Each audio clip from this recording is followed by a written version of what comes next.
Hello guys, welcome back again and आज हम बात करने वाले हैं एपीकल्चर, जिसे आप बोलते हैं मधुमक्खी पालन। और बेसिकली ये एसीएफ एग्ज़ाम के लिए हमने इसका प्रेजेंटेशन के रूप में इसकी स्टडी करेंगे। जिनके पास में ऑप्शनल सब्जेक्ट जूलॉजी और बॉटनी है, कई सारी वीडियोस हमारी प्लेलिस्ट में ऑलरेडी डली हुई हैं। If you are preparing for ACF exam most optionally in zoology and botany, then go watch them first. चलिए बात करते हैं एपीकल्चर के बारे में। तो apiculture is the maintenance of honey bee colonies by humans in order to collect these products honey, bees, wax and propolis. तो इन उत्पादों को प्राप्त करने के लिए ह्यूमंस के द्वारा उनकी साइंटिफिक केयर करना बीज कॉलोनी की, उसे क्या बोलते हैं? एपीकल्चर कहते हैं। जिनमें हम बी कॉलोनीज को रखते हैं उसे आप एपियरी या फिर बी यार्ड बोलते हैं। और ये एग्जाम्पल है highly organized complex social structure का, जिनमें आप क्या देख सकते हो? वर्क डिवाइडेशन देख सकते हो, श्रम विभाजन देख सकते हो सिस्टेमेटिक तरीके से। अगर इनकी क्लासिफिकेशन के बारे में जाते हैं तो सबसे पहले हम देखते हैं किंगडम क्या है, एनिमलिया है। फाइलम क्या है, ऑर्थोपोडा है, जो कि जंतु जगत का सबसे बड़ा संघ होता है। क्लास क्या है, इंसेक्टा है। ऑर्डर क्या है, हिम्नोप्टेरा है।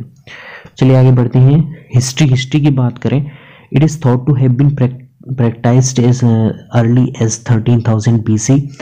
और इसका जो मेडिसिनल इम्पोर्टेंस होता है, जो हम एपीकल्चर में आपको उप उत्पाद मिलते हैं जैसे हनी है, तो इसका मेंशन है हमारी रिलीजियस स्क्रिप्चर्स, जो हमारे पुराने ग्रंथ हैं, जो धार्मिक ग्रंथ हैं, उनमें हनी का, शहद का मेडिकल इम्पोर्टेंस ऑलरेडी बताया जा चुका है। वेदास हो, पुराण हो, रामायण, महाभारत, कुरान, जितने भी धार्मिक ग्रंथ हैं सभी में इतने समय पहले इसका मेडिकल इम्पोर्टेंस बता चुके हैं।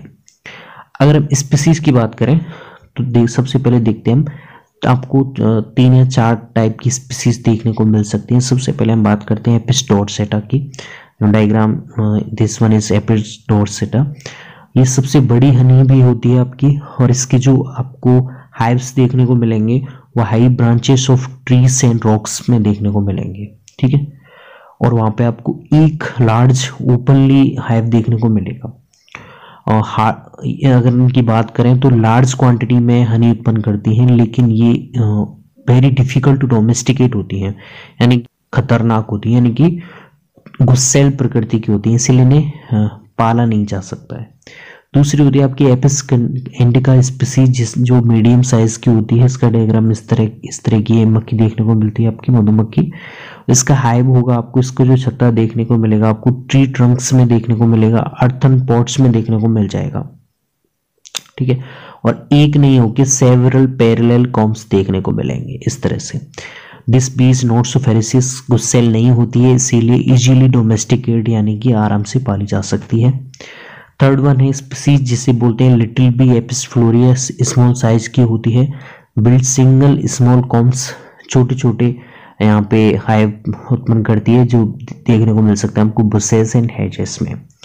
हनी उत्पादन इसमें पुअर होता है।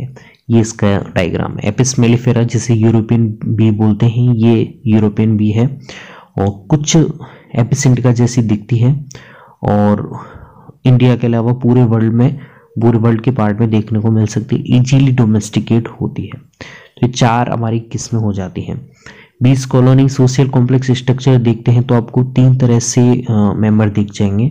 एक होता है वर्कर, एक होती है क्वीन। दोनों कैसे हो जाएंगे? ये फीमेल हो जाएंगे। एक होती है ड्रोन, जो कि मेल है। ये मिलते हैं आपके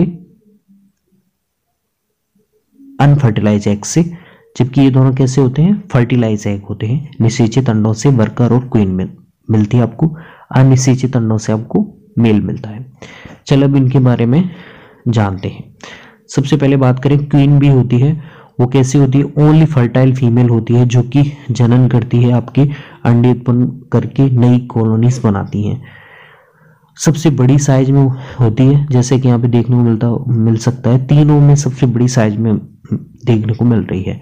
कोई भी बैक स्केलेंड नहीं होती है। 3 से 4 साल तक इसका जीवन काल होता है। और एग्स जो ले करती है एट द रेट ऑफ 1500 से 2000 पर दिन के हिसाब से ये अंडों को उत्पन्न करती हैं। ठीक है, अगला हमारा ड्रोन्स कैसे हैं? मेल मेंबर्स हैं कॉलोनी के, 60 दिन तक जिंदा रह सकते हैं। इनमें भी स्टिंग और बैक्स ग्लैंड एब्सेंट होती हैं।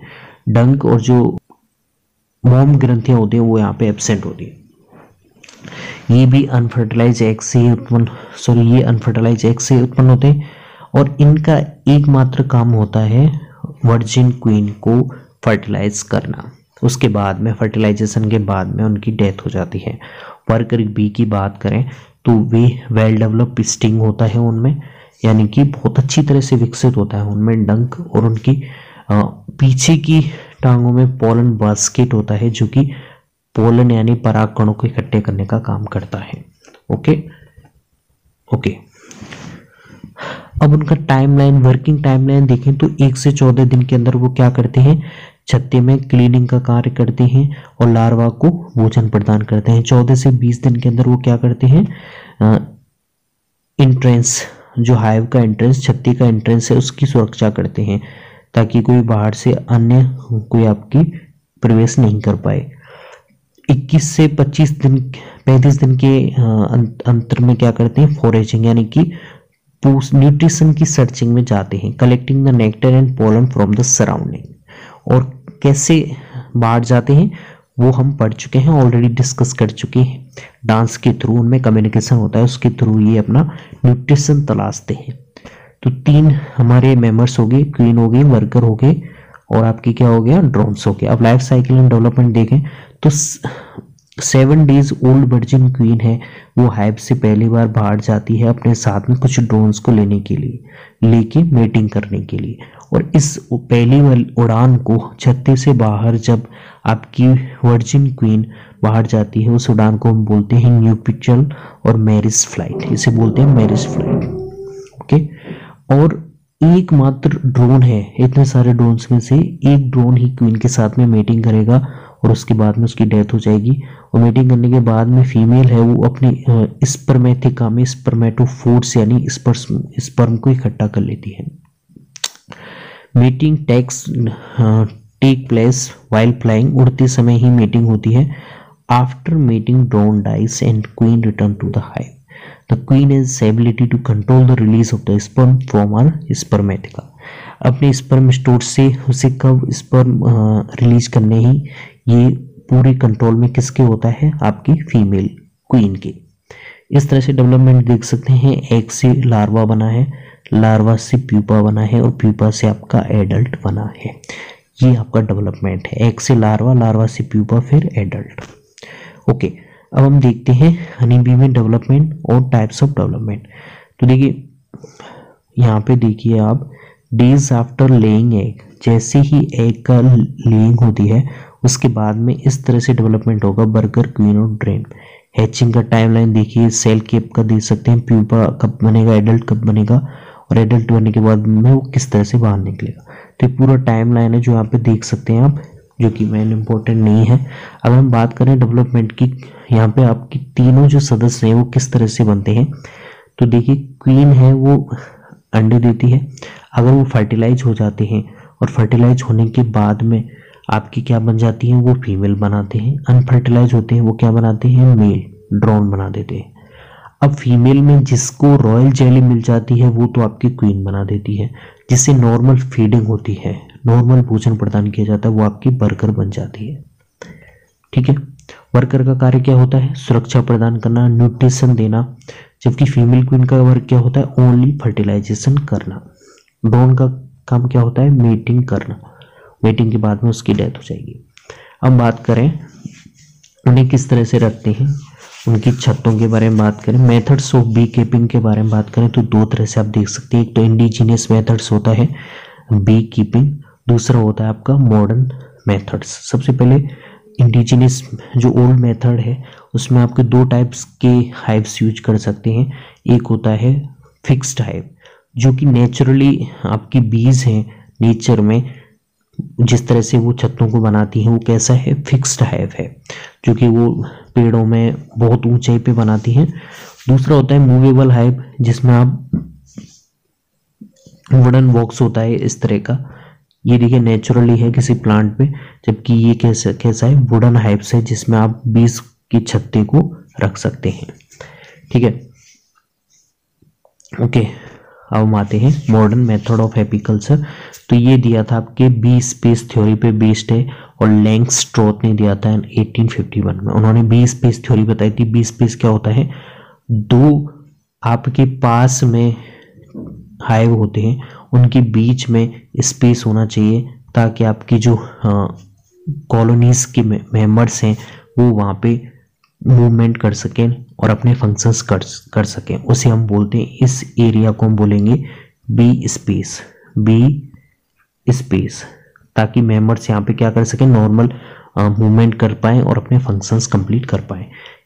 और इस थ्योरी पे उन्होंने क्या दिया, मॉडर्न मेथड दिया एपीकल्चर का।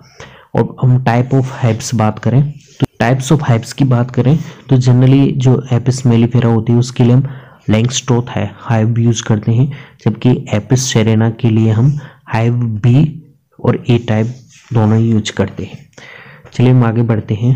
अब मूवेबल हाइव की स्ट्रक्चर है जिसमें आप देख सकते हैं कुछ अलग अलग पार्ट दिए हुए हैं। सबसे पहले स्टैंड होता है, स्टैंड ये वाला जो कि बॉटम पे होता है और पूरा सपोर्ट प्रदान करता है।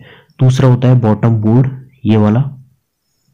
इस वाले का काम क्या होता है, ये प्रॉपर बेस देता है आपके किसके लिए, छत्ती के लिए। It form proper base for the hive having an entrance for बीज, ताकि आपकी बीज हैं वो एंटर कर पाए। तीसरा आपका ब्रूड चैम्बर है जो कि यूज किया जाता है, used for rearing of brood. Frame are placed in this chamber on which bees reach corms. तो इसमें आपके क्या बनाएंगे, बीज, आप उसमें कॉम्स बनाएंगे। ठीक है, क्वीन एक्सक्लूडर है, ये इस तरह, ये जिंक सीट का होता है, छिद्रित छिद्र बने हुए होते हैं इसमें, और छिद्र इस प्रकार से बनाए जाते हैं कि क्वीन है वो यहाँ से होके नहीं जा सकती, जबकि वर्कर्स हैं वो इधर से इधर जा सकता है, ऊपर भी जा सकता है, लेकिन क्वीन है वो नहीं जा पाती है। ठीक है, ओके, ये क्वीन एक्सक्लूडर हो गया। सुपर क्या होता है, ये आपका सुपर है। ओके, सुपर कौन सा है इसमें, ये आपका सुपर है। और इसका काम क्या होता है, ये मैनी फ्रेम्स के साथ प्रोवाइड किया जाता है, और containing comb foundation to provide additional space for expansion of hive. Okay, in inner cover a board which act as a partition between super chamber and the roof. ठीक है, inner cover है, ये कैसा partition provide करता है आपकी outer cover के बीच में और सुपर कवर के बीच में, सुपर चैम्बर के बीच में। टॉप कवर होता है सबसे ऊपर का कवर, जिसे हम टॉप कवर बोलते हैं। तो ये है आपकी मूवेबल हाइव है जो कि लैंगस्ट्रोथ ने दिया था, उसका स्ट्रक्चर है ये। आदर्श मूवेबल हाइव है जिसकी स्ट्रक्चर आप देख सकते हैं, सबसे नीचे स्टैंड है, उसके बाद में बॉटम बोर्ड है, उसके बाद में ब्रूड बॉक्स है जिसमें आपकी बीज हैं वो क्या बनाती है, कॉम्स बनाती हैं, छत्तों का आकार देंगी। क्वीन एक्सक्लूडर है जो कि क्वीन को अलग कर देती है, यहाँ से होके आपके वर्कर आ जा सकते हैं लेकिन क्वीन नहीं जा पाएगी। ओके, मीडियम डेप्थ सुपर, फिर सुपर आ जाएगा। सुपर का काम क्या होता है, एडिशनल स्पेस देता है आपके हाइव को एक्सपेंशन के लिए। इनर कवर क्या होता है, ये पार्टीशन प्रोवाइड करता है सुपर चैम्बर और रूफ के बीच में। और टॉप कवर क्या है, ऐसी रूफ कवर होती है। ओके, अब अदर इक्विपमेंट देखें तो ये देखिए कॉम फाउंडेशन मिल है जिसका वर्क क्या होता है, अलग अलग टाइप से वहाँ पे हाइव्स का बनाना, छत्तों को बनाना अलग अलग टाइप से। बी विल, इससे क्या होता है, जो मधुमक्खी पालक होते हैं वो इसे पहनते हैं। प्रिवेंटिंग बी स्टिंग्स, ताकि डंकों से बचा जा सके, जो कि फेस और नेक को कवर करके रखता है ताकि बीज के स्टिंग से बचा जा सके। वहाँ पे स्मोकर होता है, use to calm down the bees while opening the hive. जब भी आप छत्तों को खोलते हैं उस टाइम पे उन्हें शांत रखने के लिए आप स्मोकिंग करते हैं।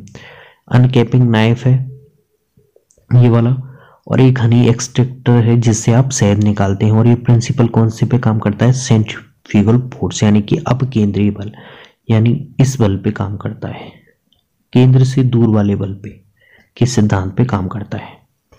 ये हनी एक्सट्रैक्टर है, शहद निष्कर्षण वाला यंत्र। और ये है large sharp knife used to uncap the frame before honey extraction. So ये सब हो जाता है हमारा एपीकल्चर, जिसमें हमने हमारे सोशल स्ट्रक्चर की बात की है, हाइव्स की बात की है, फिक्स हाइव कैसा होता है, मूवेबल हाइव कैसे होता है, कौन कौन से इंस्ट्रूमेंट यूज किए जाते हैं। I hope guys you will get it. If you any problem then comment down below. Thanks.